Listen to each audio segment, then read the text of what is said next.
And we were, we didn't, there was a chazal, which I did Aramaic, a snake is a chivi. And the Nochash was also b'mirma and be'orma. So you brought up that Yaakov Avinu also b'mirma, and the snake, and there's a medrash about going back to the Nachash as well, which we didn't cover. But Rabbi, I'm glad I didn't mention it last night, because then it would have been, Tiftach Pel Satan. no, but then I spoke to Rabbi Eino, and he says that there's a Gemara that says that, or Medrash says that if you come near to a Talmud Chacham, to a tzaddik, watch out that you don't get bitten like a snake. So I said, I won't be near to you anymore. That's it, finished. Or it's near to you. I don't know what it's near to. That's what he said. Okay. But okay, so we're on Pei Aleph, 81. We're continuing this approach where we're saying what is the shear of various items in order to trigger the chiyuv for carrying on Shabbos. So the Mishnah said etzem, a bone, kedei lasos tarvad.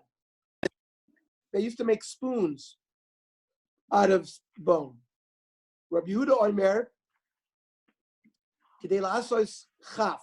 Chaf is a key, a mafteach. As zuchuchis, glass, kedei ligro bor rosha karkar. They would use glass to sharpen or to smooth the sharp stick that the weavers would use on the loom. Then tzror or even, a stone, kedei lizrok ba'of, the size of a stone that you would throw at a bird to chase the bird away. Rabbi Yaakov Omer, kedei lizrok ba'behema. It's a bigger shear that a person's not going to be matriach himself to carry out a bone, a stone, just to chase a bird away, because you could just yell at the bird, says Rashi, and it'll fly away. But you would take it out to throw at a dog, wolf that's coming at you, or a dog, whatever, to keep an animal away. So you would need a bigger stone. Again, the Gemara asks, like it did yesterday, Lemeimer de Shiur de Rabbi Yehuda Nafish. Therefore, are you telling me that the shiurim that Rabbi Yehuda give me are bigger than the Chachamim or Kaimalon, the shiur Rabbanon Nafish? No. In the debates between the Rabbanon and Rabbi Yehuda, the shiurim of Rabbanon are great. Amr Ula, Chape Poisachas.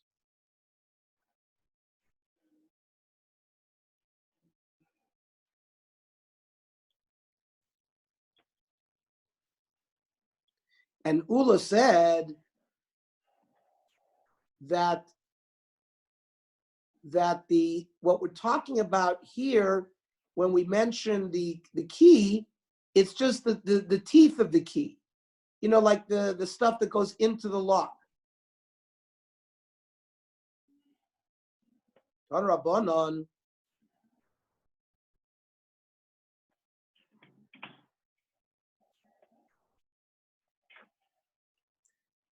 yeah, I don't see that they answer the shaila that they raised, that normally the Chachamim were bigger. This Gemara doesn't give an answer to it. In this situation, obviously, Rabbi Yehuda had the bigger shear. Ton Rabbanon, chape poisachas tohorin. If before you put the teeth into a key, they're not a kli, and therefore they would be tohor to be makabel tuma. Kovan ba'poisachas. Once you implant the teeth into the key, then it's main, because it becomes part of a functional kli. The chapin shogal.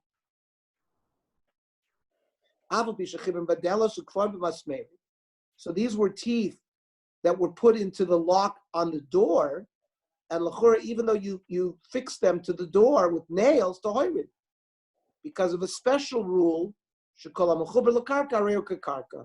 anything that's connected to the ground is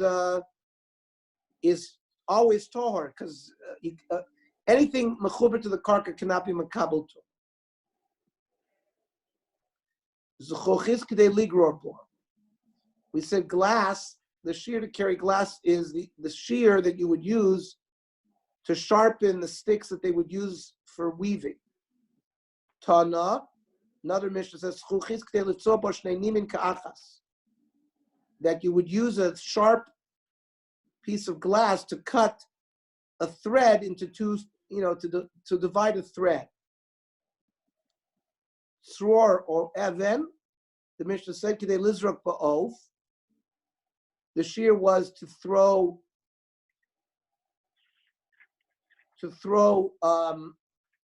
at a bird.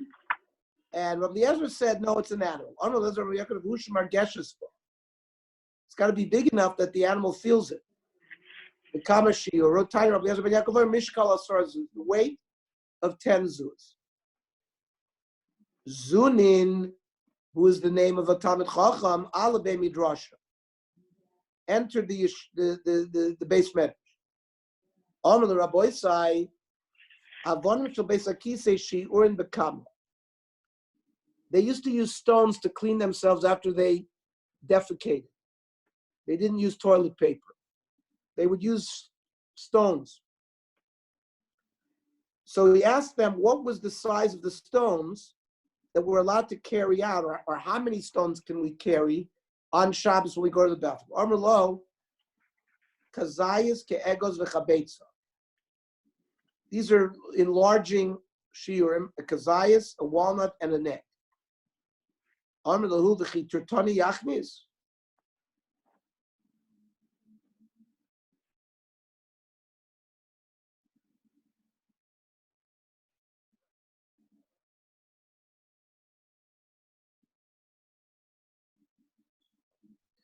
I don't understand. Is he going to walk with a scale that he can weigh these things to know that he's a kazayas ke'egos v'kabetza? Of course not. So nimnu v'gomru melo'aya. You can take out as many stones as you can carry in one hand.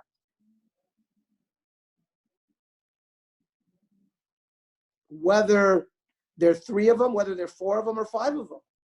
If they can fill your hand, you can carry those out. Tani Rabbi Yossi Oimer kazayis ke'egos v'chabetza, and Rabbi Yossi Oimer mishamavi melo ayad, and that's the halacha of the melo ayad. Ton Rabbanon sholosh avonim mikrzolois mutar lachnis lebeis hakisei. If you now, not everyone had a fixed bathroom. Most people just went into the fields. Now, if you had a base kisei kavua, so you can carry out to the base hakisei 3 sharpened stones into the base hakisei, because you'll never know. You might have to come back. Kama shiurin, Rabbi Omer ke'egos, Rabbi Omer kabetza, Rav Papa Rav Chizda kamachloikes kan kamachloikes be'etro. Same machlokas, what size the stone should be, is the machlokas, what's the nicest kind of etrog? Is it an egos or kabetza? I understand. The case of the etrog is a mishnah. This is a baraisa. The etrog case is the more definitive case because it's a masnisin, because it's a mishnah. This is a baraisa, so that means like the machlokas here is like the etrog, not vice versa. On Rav Yudah Valosa Payas, my Payas, on Rav Zer Karshine Bavlaisa. These were like pieces of mud or dirt to try to clean yourself after the bathroom because they would crumble. So they're not effective. And you can't carry them out on Shabbos. Amar Rava,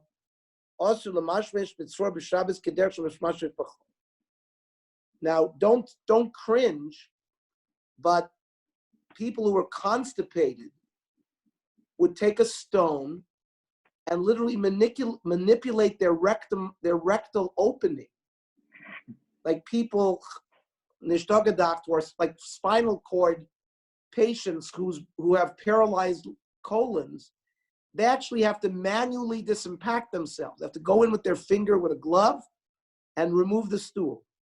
So l'chura, that's what the Gemara is talking about, that people would go in with a stone and open up their anal opening if they had problems going to the bathroom. So it says you can't do it on Shabbos the way you do it in Chol.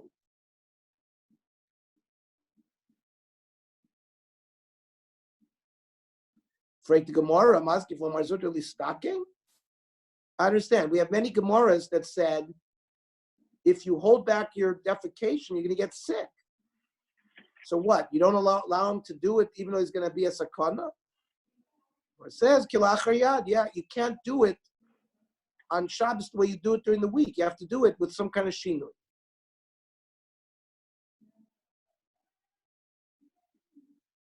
Rav Yanai, like we said, if you have a fixed outhouse or bathroom, the amount of stones you can take out is malo hayad. And imlav ke'ech b'meducha ketana shel psamim. You can't take out that many stones. You can only take out the kind of stone that you would use to crush spices for perfume. Hang on. Susie, there's someone on the door here. One second. Benz, Kirilat Yavna is delivering something. Oh, okay. Omer of Sheshis. Im yeshala aid mutter. Now,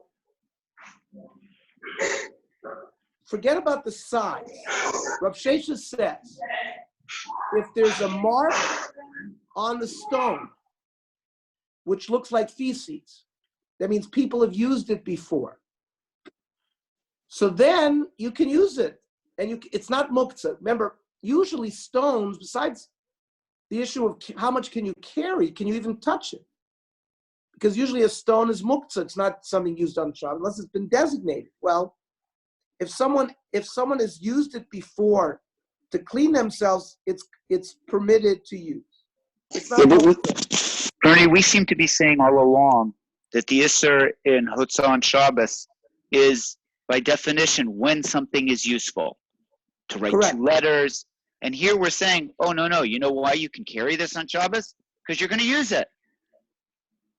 I think it's more than that. It says it's because dignity of Kenny, if it's not a big enough size, then it wasn't useful for cleaning. So therefore, it had to be a minimum size. When we say ke'egos or kazayas, if it was smaller than that, you wouldn't be allowed to carry that. So it fits what you were saying. But it's that the opposite. Everything we're saying, what you're not allowed to carry is something that is functional. And here's the same thing. But this is functional. You're using this to clean yourself. That's what you're carrying them for. You're carrying them to the basic kisei. Right, but now the Gemara said something else. Regarding whether you're able to use it or not, the chlal, whether it's muktzah or not, Rav Shesha says, if there's evidence that it's been used before by somebody else to clean themselves, then it's not muktzah because it was already designated for cleaning. But that's muktzah, just hotzah. Hotzah is if something is useful, you're not allowed to carry it. That's the definition. Here we say, no, you want to take 3 stones because you're using it? That's not hotzah. Why is that not hotzah? I say, Kenny, if you look at the Gemara says because of the dignity of a person, there is a certain dignity to going to the restroom. You need to clean yourself. Therefore, on Shabbos, that's not considered muktzah. There's a certain dignity over here. Whoa. But Walter, we're not there yet. The issue of Kavod Abrius is going to come up, but we are not being mishtamesh yet with the teretz of Kavod Abrius. Walter knows the Gemara coming up, but right now, just in the Shakla B'Tar, the Gemara, we're not using that yet. Okay, sorry. No, I'm saying in trying to understand what what is bothering Kenny, up until now in a Hanami, we're dealing with, if you carried something out, Kenny, that was not effective, you were not over for Hotzah. Remember, for everything, if you carried out a piece of paper that was too small to use for anything, you weren't chayiv. If you carried out ink that wasn't, so here the same thing. The 2 or 3 stones was because you might have to go to the bathroom again. And therefore, when you carried it, you didn't have to take just 1 and 1 again. You took 2 because you might have to go again. On your way back, you have to go back. So it fulfills your criteria of usefulness. And if it's less than the shear, it would not be able to be used. Now Rav Shesha says that if you find a stone which has a mark on it as if someone had used it, you know what? You can use that stone. It's not muktzah. Meisvei, asor dvar mevimes sa'odem l'dei tachtonios. 10 things will lead to hemorrhoids. Ve'elu hey, ha'oichel alei kanim. If you eat leaves of reeds, va'alei gefanim, grape leaves, the lulve gefanim, the branches of grapes, umorige behema blomela. This is like rough meat, like the tongue. Rashi says, "Kobasar sheyesh b'veima asui kemurak shu pogum charuka." It's like scratchy. Kagon klipa saloshin, like the tongue and the cheeks, because they have certain kinds of thorns in it. V'shidro shel dag, the spinal cord of a fish. V'dag maliach shelo bishel kol tzorcho, a salted fish that wasn't cooked fully. V'ashoysa shimrei yain, if you drink sediment of wine. V'abakanech b'sid uv'charsis, if you clean yourself with lime or shard of clay. And here comes the kicker for us. Bitzror shekinech bo chavero. You should not use a stone that somebody else cleaned himself with for yourself. That'll lead to tachtonius. And Rav Shesha just said if you find a stone with a mark on it that someone had used it, you can use it. That goes against this baraisa that says you can't use a stone that was used for somebody else. Now, this means if you don't sit down on the toilet bowl, but you actually squat, that is bad. It doesn't give you support, and you'll get a hemorrhoid that way. So we have a kasha. So loy kasha habalacha biyavesh. When the thing that you see on the stone is still moist, then you can't use it if it was used by somebody else. If it was dry, you can. The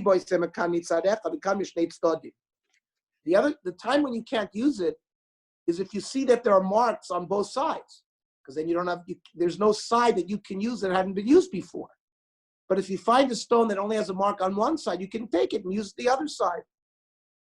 And you won't violate this principle of don't use a stone that somebody else has used. The boy same of the simple hadidei hadil chavre. That means, let's say he found a stone that he used. It was his stone. So it was already designated for use, and it's not muktzah. If he finds his friend, he can't use it because it goes against the brisa that it's going to give you hemorrhoids. What if it rained and it washed away the simoni? If at one point it was identifiable that it had been used, it's not muktzah. Let's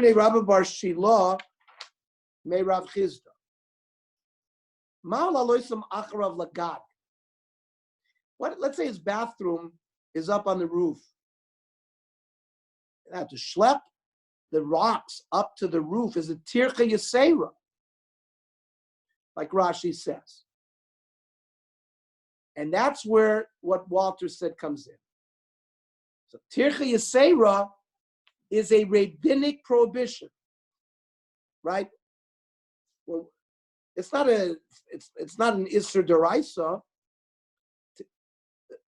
For example, uvda dechol, tircha is a thing like when we were told by a Rebbeim, don't play basketball on Shabbos. You're inside a fenced area. It's Rishus HaYachid. You're not carrying the basketball. There was no Aveira Midoraisa. There's a din called Uvda Dechol. Don't do something it's Nish Shabbosdik. Don't do something on Shabbos that you normally do during the week. So most hold that these kind of like a basketball game or, some kind of athletic thing is something it's a vochadik thing. It's called Uvda Dechol, but it's a rabbinic prohibition. And God will cover that bria shadoichas losase shabbatot. For example, when you see a lost object in the street, it says v'hashevo solo. You can't make yourself nish vizidik. You can't make yourself blind. I don't see it. No, you have a chiyuv to see it and pick it up and return it to its owner. However, there's a pasuk there that says v'salam tamiyam. Sometimes you can make yourself nish vizidik. You can make yourself as if you don't see. Who is that? Zokein ve'eno lefi kvodo. Is an old person, Talmid Chacham, whatever, he can avoid doing that. The Chachami learned from there that the dignity of a person is greater than not a real lav min Torah, the lav of lo sasser, right? The Chachamim, when we follow a rabbinic law, because it says lo sasur yaminu small, that is the source for all rabbinic law. And that's what the Rishonim learn out here, that for human dignity, you can't violate a doraisa, but you can certainly violate a rabbinic prohibition. And this tirchi yasera of schlepping up to the roof is a tirchi yasera. You're allowed to do it because of kavod abrius. It's an important Gemara here.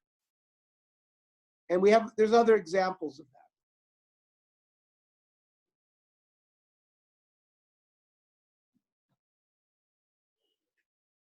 Yosef Merema v'Karmel Ela Shmaitza. Merema was learning this sugya. Esra Ravila Merema. The Ezra Omer Noitil Adam Kisimish Lefon of Lachtzis Oshinav. A person can take a stick and clean his teeth with it, like a toothpick.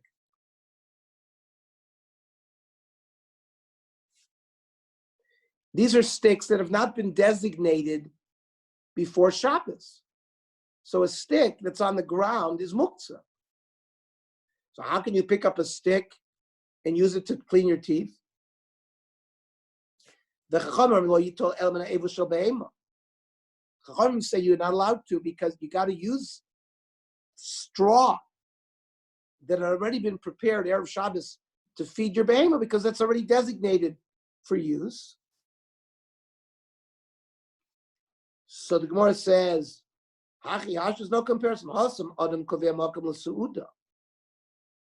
You can't give me a riot from there because a person knows where he's going to eat. And you know what? He should have prepared a toothpick from before Shabbos. He didn't do it. We don't give him the right to do it.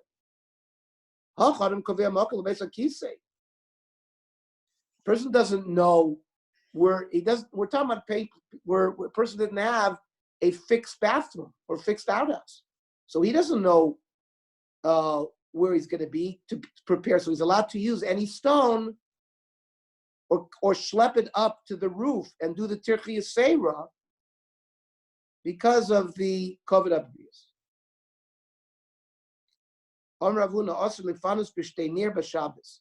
You're not allowed to go to your neighbor's field next door and go to the bathroom there on Shabbos. And why not? My type. Is it because you're going to step on his field and destroy the plantings? So what does Shabbos have to do with that? You're not allowed to walk in a neighbor's field if you're going to destroy the things there even during the week. So maybe we're concerned that there was a stone there with some grass on it. The grass is not connected to the ground here, but it is somewhat deriving its nourishment from close to the ground. And by picking up the stone and using it to clean yourself, you're going to come to be toilish. But that's not a problem because if you have a stone that grasses are growing on it, you're allowed to clean yourself going to the bathroom.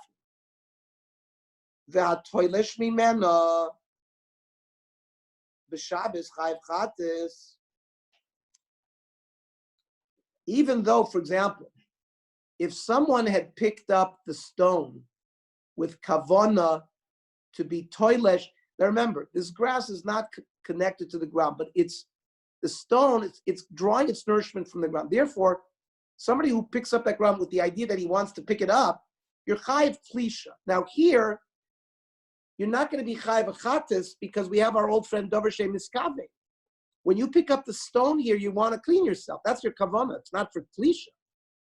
And so it's a Dover Shem Miskave, and it's clearly not a psik reisha. Otherwise, Reish Lakish wouldn't allow it because Rav Shimon, who says Dover Shem Miskave is potter and mutter, it's only if it's not a psik reisha, it's for sure going to happen. But obviously, they hold that it's not going to happen. So if mishum davsha, so we said a halacha, you can't take a bath, go to the bathroom in your neighbor's field. Now why? If we said it's stepping on the things, it should be a problem during the week as well. If it's because of cleaning yourself afterwards, we say it's not a problem. Eladilma nokit mi loy. Ushara l'tatoy.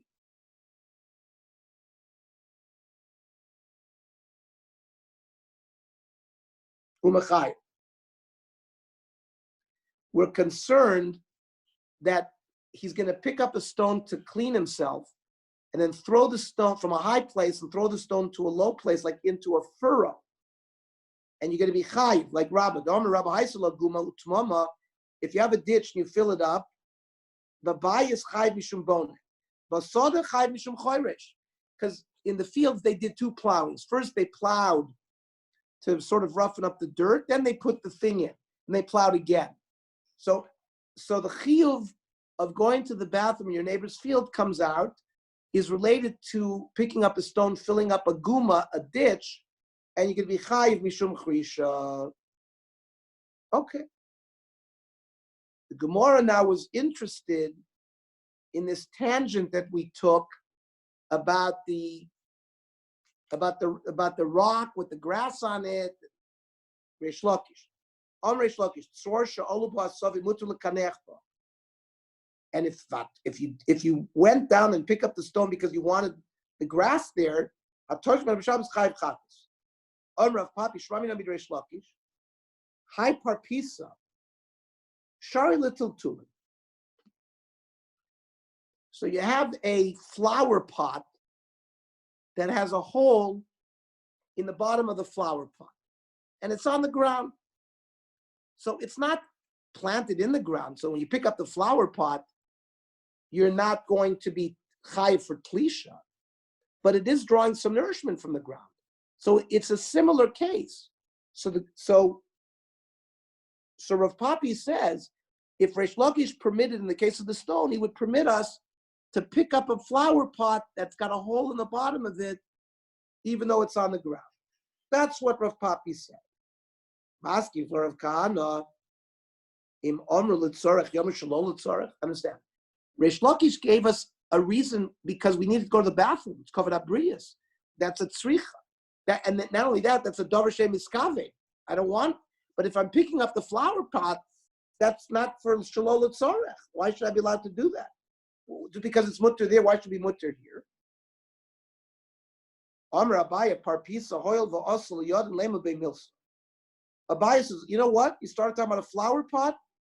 I'm going to jump in and say something about a flower pot or two. Hayamunach agabi karka, vinich agabi yusedos. If it was on the ground and you put it on stakes above the ground, you're going to be chayiv mishum toilish, because it is drawing nourishment from the ground, and by lifting it up, you're breaking that nourishment. It's It's tlisha. Says Rashi, Einonena shuv merecha karka. Doesn't benefit. V'li nira da'ai lav davke. Rashi says it's not really. You're not going to be chayav achatis. You wouldn't be given skila. This is rabbinic, says Rashi. Ela osir mishum dedami letoilish. I chayav mamish kamal letzorch ehechi shari rabban and isra karis with skila mishum kinua. Right? Reish Lakish would never have allowed us to do it, even though, because remember, Kavod Abrius does not allow you to violate a lo taseh min Torah, which would give you skila. So it's only a lav midrabona. So here as well, it's only a lav midrabona. It says chayiv mishum toilesh. It's not chayiv chatis. Versus hayamunach agabi yisayim agabi karka chayiv mishum noteya.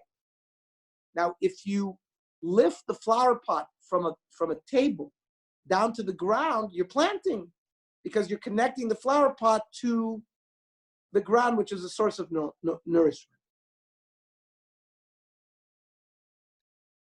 Rashi says in that same Rashi I quoted, the Doimel of Masechta Sanhedrin, Habal Akusis, if you have a relationship with a shiksa, Chayiv Mishum Nashgaz, Nida, what design is the zona. So, but the lav medaraisa el midrabanan. Not if you have relations with a shuk, they made a gzeira as if she's a nidan as a zona, but it's only midrabanan. Rav Yochanan.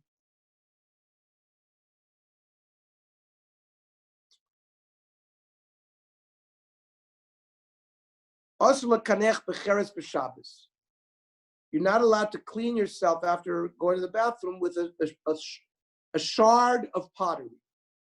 My time, it's sharp, and maybe you're going to damage your rectal muscles. I feel b'chol nami.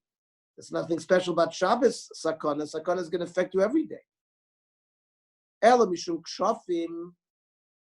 We're going to learn that the witches used to do, if they had a piece of something that you cleaned yourself with, they could do some kind of voodoo magic and create harm to you with that.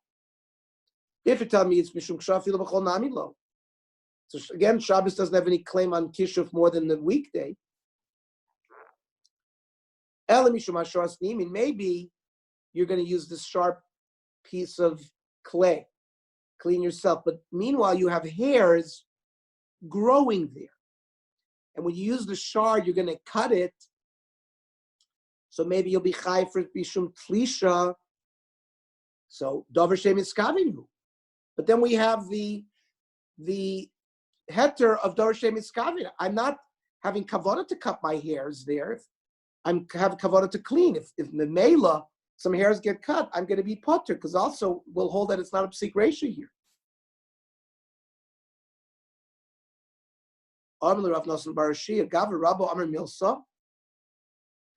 If Rav Yochanan said that it's also l'kanech, we have to give an answer. Name a b'taima. Lo maboy b'chol the osir. Certainly b'chol, all these things are osir. But b'Shabbos, well, the ikator is clear lav. Shapir dami. But since we went through this whole thing, that we're allowed to use the stones on Shabbos, maybe we would override these things. Kamash Malan, no. That even on Shabbos we have to be concerned for these things. Rava Matzalim Shemashor Snimin. Rava learned this svara was because of cutting the hairs. But the Kashli Rav Yochanan. But that would be a problem with Rav Yochanan. Because if Rav Yochanan said it's prohibited, that must be, it's because he's cutting hairs. And he holds, not like Rav Shimon, but like Rabbi Yehuda, that if you do a malacha, but your kavanah is something else, we don't care, you're still chayiv. But we have a brayso that says, Rav Yochanan kistam mishneh, utnan nozr choyfef fasfeis avalos sorek, a Nazir can shampoo his hair, even though some hair might come out, and a Nazir is not allowed to cut his hair. He's a davar shem miskaveh, and yet we see he's allowed to do it. You can't comb it because then it's a psik moida. Reb Shimon psik. Every time you comb your hair, you're going to certainly pull out hair, 100%. So even Reb Shimon would be moida the davar shem miskaveh, and it's a psik reisha, which is psik reisha means if you know 100% is going to occur, you can't get out by saying, oh, it's a davar shem miskaveh. We know for sure. Now, when I drag a table across the room and it makes a ditch, it's not 100% that it's going to occur. That's why Reb Shimon over there says it's mutter. But if something's going to happen no matter what, I can't claim davar shem miskaveh. It's going to be chayiv. But shampooing, you see, he allows. So you see, he holds davar shem miskaveh mutter. So how can you say over here, osur l'kanech b'cheres b'shabbos, kasha, elamach martik Rav Nosson bar Shia. So it's like we said. You might think that because Shabbos we were permitted, because it becomes a kli, we don't have to worry about these things. We do have to worry about these things, and it's not this teretz of Hasharsnim. Now, Mike Shafim, what is this witchcraft? Rav Chisda and Rabbi Rachana were traveling on a boat. There was a shiksa, a matron, right? Matronisa. Oisven badaichu. V'lo oisvi.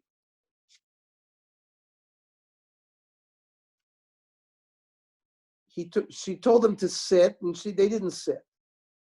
Omru I milsa asarta la'arba.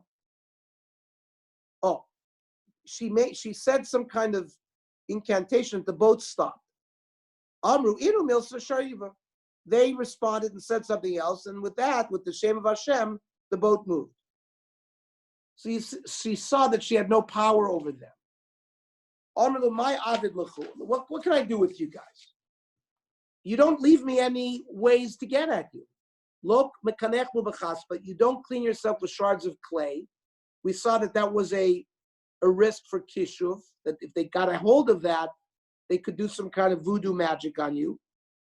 You don't kill any louse in your clothing. There was also some kind of witchcraft that they would do if you did that.